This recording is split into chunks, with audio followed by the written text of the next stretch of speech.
People whose best friend passed away, what was it like? I was 33 before I got my first motorcycle. For the first month after I bought it, I rode it on the street mostly, but I wanted to ride it on trails and I wanted to ride with friends. None of my friends really got into it, so I would still go riding by myself. I wasn't very good at it, and I didn't really know where any trails were near my house.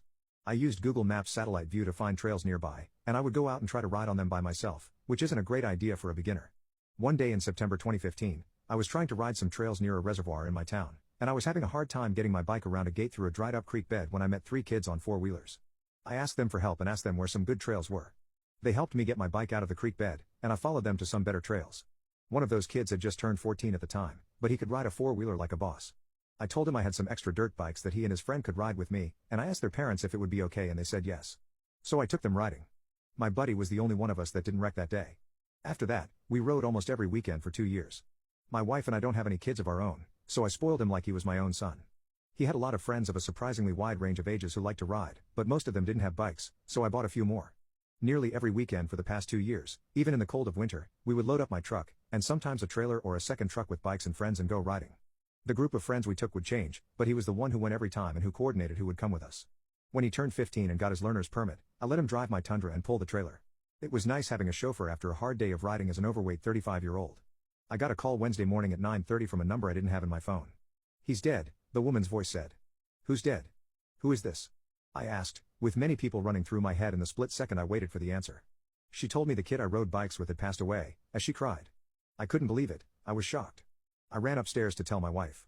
I still couldn't believe it and didn't cry. It was just surreal.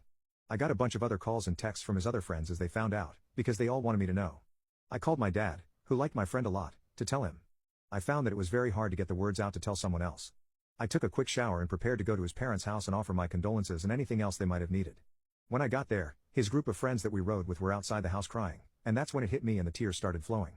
His grandmother came to us and I went to give her a hug when she said with a forced smile and tears, "You lost your riding buddy," she said, and we hugged and cried together. His mother was a total wreck and his father was nearly catatonic, standing still and staring into space. We all tried to cheer each other up by telling stories about my friend and how great he was and the great and funny things he had done. It was a mix of cheerful laughter and the saddest grief. He died from crashing his four-wheeler on a windy country road while heading home from a 4th of July party out in a popular place for people to ride. He crashed just a mile from the end of the road before the straight stretch to get to his house. He was the best four-wheeler rider any of us had ever seen, and he had ridden that road hundreds of times before, so we don't know how it happened. He went off the road in a curve, and rode along the narrow and steep bank for over 200 feet before the four-wheeler got stuck between two trees and hurled him through the woods. He was alone when it happened, and we don't know how long he was out there, but he was found at 5:30 in the morning by a person heading to work, his four-wheeler still running. Police say he probably died instantly. His chest was crushed. He was 2 months away from getting his driver's license, and he was so excited. He was so smart and talented and well loved by everyone who knew him. Losing him is an incredible loss, and too soon. His funeral is Saturday. His friends and I are going to ride our dirt bikes in his funeral procession. He will be buried wearing the camo clothes he liked to wear next to his grandfather. I will miss him always.